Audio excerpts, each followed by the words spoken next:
So Lao Tzu said, if you say you don't have time, you mean you don't want to. This is okay. There's nothing wrong with that. But that is really, I think, very important for us to understand that really is. Because if the thing that we just said we don't have time for was important, we'd make time. And when I say important, I mean important in our own minds. Because it could be very important to someone else.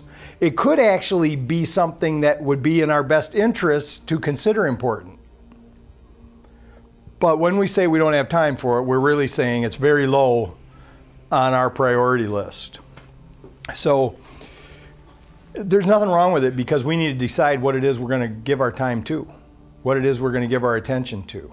Because the idea that we can have everything is an idea that just will lead us to continual unhappiness, because it just can't happen. Just because of that reason is there's not enough time.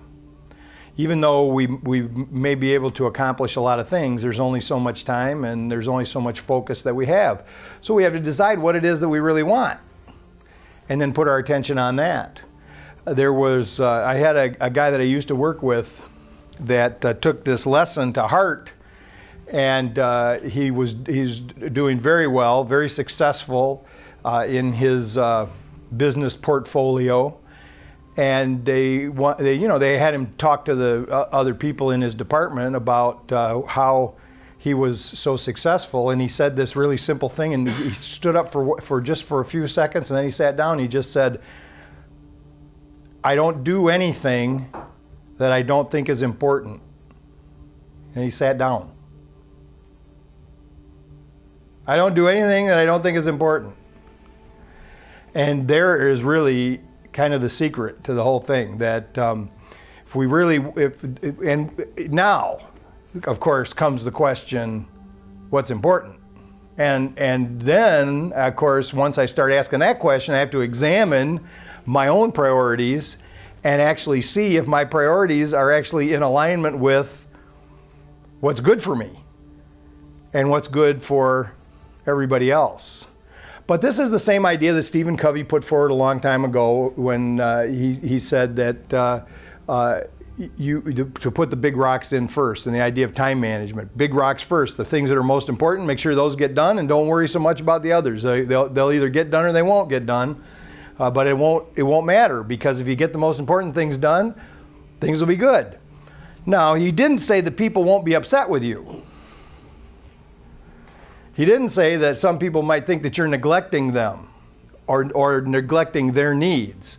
And this is where the personal examination has to come in. This is where we have to decide, what's actually for the common welfare. Because this is a very good formula for just having business success, having financial success, having success in a career, is to just put blinders on and do the things that will result in success in the career. But if the rest of our life is miserable as a result, then what ends up happening is we end up on that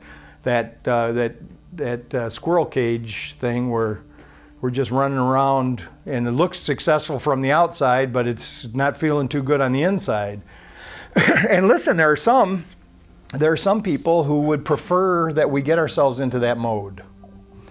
There are some bosses who would prefer that. There are certainly the architects of the consumer society would prefer that. Just keep going after stuff, and And I remember I had a friend who worked at IBM, and his sister and his brother-in-law both worked there, and they were moving up and this was in the 80s, the late 80s, which was a boom time for them, and they had a strategy where they would take their newer employees and get them all psyched up about buying the biggest house in the best neighborhood and getting stuff. They wanted these guys to be up to their eyeballs in debt, so that they just had to produce to keep the whole thing going. And it was like it was a well-known thing that, and of course it was sold like the way it was sold was, you know, you work for IBM, you're an account executive for IBM, you need to look good, you need to be in the right community, you need to be in the right clubs. But of course the whole thing was to just drive people, you know, into higher and higher performance. Drove a number of people into the insane asylum.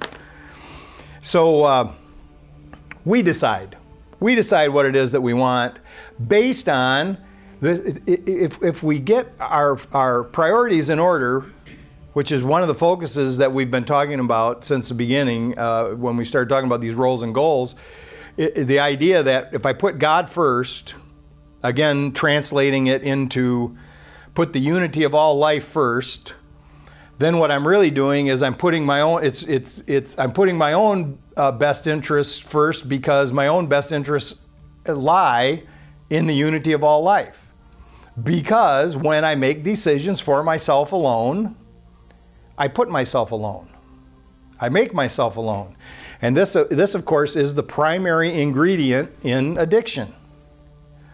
And I mean addiction in the broader sense when we're talking about the entire society. That idea that I'm going to get something from the outside that's going to fix the inside of me. So we make these decisions and we decide what it is that's most important for us, and we keep that focus, because it really is true that that actually these talents and abilities that are in us, these desires that are coming forth from us, they really are part of the design that we've decided on in the world. I mean, and they want to express themselves, and they can express themselves and we can have a great life as long as we don't get it out of order. So we start with the idea of we're all in this together, and then we can do anything we want.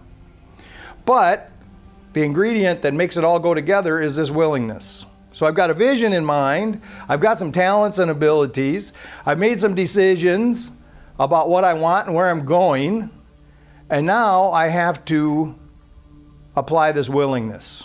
So the whole lesson for the week is all about willingness. To say, first of all, I'm willing to do my part. I'm willing to do my part in creation. If I believe that I am a part of this thing that's greater than myself, which really is necessary for us to have, you know, any lasting peace of mind, is to be able to believe that, to have that sense that we are part of something greater, then to be willing to do our part, to realize that our ambitions, our hopes, our aspirations are all part of this ongoing creation trying to express itself. To understand that these good desires in us actually come from the mind of the universe, or the mind of God, however you want, or divine mind, however you want to think about it, and that we are a unique collection of all these attributes that can contribute to the world and to our own well-being. So to keep our priorities in order, to be willing to do the work, and then just watch these desires of our heart come into manifestation. That the work, as we were doing in the meditation, that the work is really just about being who we are and not trying to be something else. That just to be relaxed in the person that we are, not be thinking about some heroic act that we need to do to make. Now, it's very possible that we are going to be heroic from time to time. But for sure, it's not going to work out if that's our focus. Like we want to appear to be the hero, or we think that it's necessary to be the hero. What we do is we just be ourselves, and then opportunities will show up, and we'll occasionally do some things that we think are heroic and others do not. And then the opposite will be true, that we'll do things that others think are heroic and we really won't think that it's that much of a big deal. It's okay, but it just can't come, you know, from us deciding that's what we need to do. To set aside fear and apprehension. To just let go of these things and relax back into who we are. Well, and how that happens is we're willing to surrender. So we have a willingness to surrender the ego, which keeps telling us that it knows what's best. to be able to surrender that, all of that. Think about it, this for us, it's really easy because we go to meetings. And in every one of the meetings that we go to, this is why it was one of the most important reasons to try to be to the meeting on time, is to be there for the moment of silence. Because every time I'm late and I miss the moment of silence, I have to like remember and get myself back into that state of mind, because in the moment of silence, what I want to say is, let me hear what I need to hear so that I can share what needs to be shared, and that aligns me with the common welfare. Which is, really important, since what we're there for is to treat this illness of self-centeredness. Kind of important that I surrender the self-centeredness into the common welfare. Otherwise, I'm there just thinking about what wise thing I can say, and judging the shortcomings of other people's sharing, and all of that sort of thing. But this sets up that it sets up the state of mind that allows me to be part of. Now, going to meetings, we get this advantage that we learn how to do that. We learn how to do that, and at first we may think that this is what works in NA. But when I leave here, we kind of lament the fact that when we leave that meeting, that the world doesn't work that way. But it does. All we have to do is the same thing that we do in the meeting.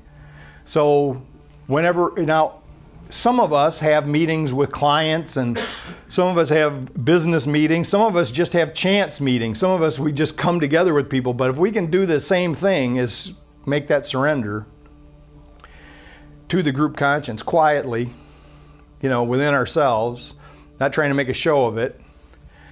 Generally speaking, if we take deep breaths, people think we're sighing because we're frustrated with them or something. But we can do it without them knowing what's going on, except that all of a sudden the whole atmosphere changes in our interaction. So to say, the fact of the matter is that, and Jesus said this, you cannot serve two masters. To be single-minded to achieve the goal. So if I'm single-minded and I say the first thing, when I remember first things first, be single-minded. So the first goal that I want to establish is that we're together. This is really a simple thing. We're together. We're not in conflict. We're together. Even though it may seem in our conversation for the next few minutes like we are in conflict from time to time, we're not in conflict. In reality, we're together. And really, what I know from my own inventory is that we all have the same fears, that we all have the same, things going on, or the same needs on the surface. And then below the surface, we all have the same nature, which is that nature of goodness. So that recognition then, that makes me and you, it's easy then to see that we're together. So, but to be single-minded in that, and then when we come together, this is like the most powerful thing. We come together, and now I've surrendered into this, what's best for both of us, and then to be single-minded in focusing on accomplishing the goal. Meaning that all of us together, if we're in a meeting, say, that all of us together become single-minded about carrying the message of recovery in that meeting. It's so powerful what happens. Actually, all you need is a couple people to start. You just need two people to come together with that intention and show it strongly, and all of a sudden everybody else just kind of falls in. Except for those of us who are temporarily totally lost in self-centeredness. But our job then, see, this is the cool thing about this, is when all of a sudden, when we got 6 of us in a room and only 2 of us are focusing on that common thing, the 2 that are focusing on the common thing can't let themselves be distracted by the apparent self-centeredness of the others. Because then all it is the job for those 2 is to try to, carry that message to the ones who seem to be outside the circle. So, and this is the same way in life and anything that we do. We got 2. This is actually how big, huge projects get done. You get at least 2 people to come together to focus themselves on that common purpose, and they bring everybody else along with them. First, you got to have one person who has a vision, right? and then that person gets somebody else to come together with them for this common thing, and then they can, I mean, huge things can occur.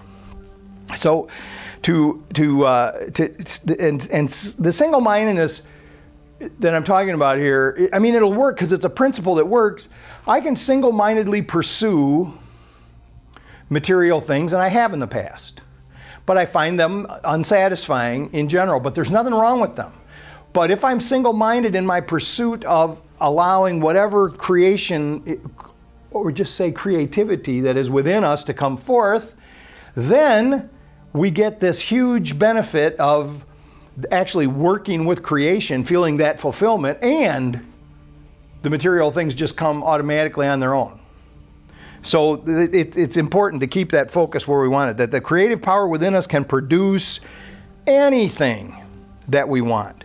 But if we focus on just letting that actual creation work, then life becomes a continual cycle of fulfillment and achievement, rather than a continual cycle of wanting and getting and wanting again. So instead of looking for what we can get, I mean, this is this like really basic thing that we're taught, to focus on giving what it is that we have, what it is that we are. So, and then, of course, all the good stuff just keeps coming to us on its own. And this is my experience that I remember the first time I heard these ideas, I thought it sounded good, but I didn't think that it actually would work. But my experience is that the times that I practice like this, everything like flows the way it's supposed to. And as soon as I start taking myself outside and thinking that I need to make decisions for myself, or I need to get what I need to get on my own, it's not satisfying.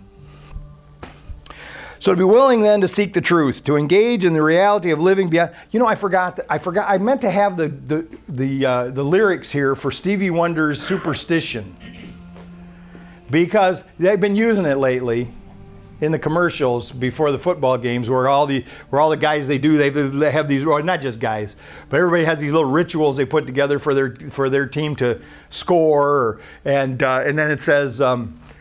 What does it say? It's only crazy if it doesn't work? Yeah. Something like that. But the song, when the song came out, people didn't even understand what was going on. But it was Stevie Wonder telling people, when you believe in things you don't understand, it's trouble. You suffer. That's right, you suffer. And so really what was going on was he was saying all this religiosity, and you get yourself hooked up into ritual that you don't understand, and you just believe whatever somebody tells you or whatever you read literally without thought, that's superstition. And that, as a result, you suffer. Well, so to seek the truth means to try to discern what it means. And to seek the truth, we need to have critical thinking skills.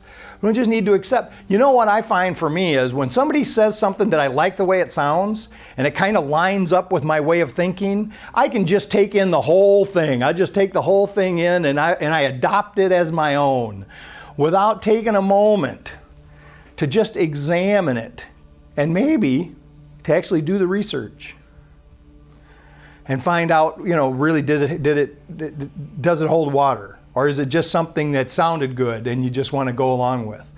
Well, it turns out that in this regard, people generally want to believe in alignment with their previous belief system. I mean, this is just how, and it's so powerful in a person that, all right, I'll just give you an example, that people have been told on talk radio that illegal immigrants not only get money from the government, but also get free health care.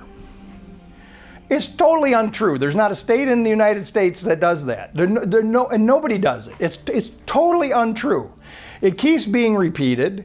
But if you actually go and do the research, you see that it's just not true at all. But because people believe it, even when they do the research and find out that it's not true, they still believe it. It's so weird. And it's not just, and it's not, I mean, and it's all people. It's not just, I focus on that because it's a mindset that I take exception with, but it doesn't matter which side of the aisle you sit on. When you hear something that lines up with your belief system, you accept it as real. It's very difficult to actually come to the conclusion that it's not correct, even if somebody gives you evidence, because you don't want to. And it turns out that the smarter you are, the better you will be at justifying your stupid beliefs. Now, I mean, it's just so we need to realize this, that one of our main pursuits on this spiritual path is to open ourselves up and to try to release all those preconceived ideas and receive with an open mind and an open heart what's coming to us. Then willing to stay the course. To say, all right, I'm on a direction. I'm in a direction today. I'm moving in this direction. I'm going to stay the course. I'm not going to allow this distractions of the moment to get me off track. This is where this whole idea of I don't want to do anything that I don't think is important. Later on today, you know, this is the thing about it, and the way like Stephen Covey set it up is, after you've loaded all the big rocks into the receptacle and you've got your most important things done, then you can mess around with all this trivial stuff all you want. But the important thing is to get to stay the course, to get the most important. But it's very interesting is that when that happens, then there will be more opportunities to get important things done. So it's okay for us to say, you know, and we are trying, I mean, all of us here, we're trying to live a life of service. And so we get it in our mind that living a life of service means saying yes to everything, but it doesn't. Because really, and this is actually says this in our NA literature, that there are certain things that we do better than other things in NA service, for example.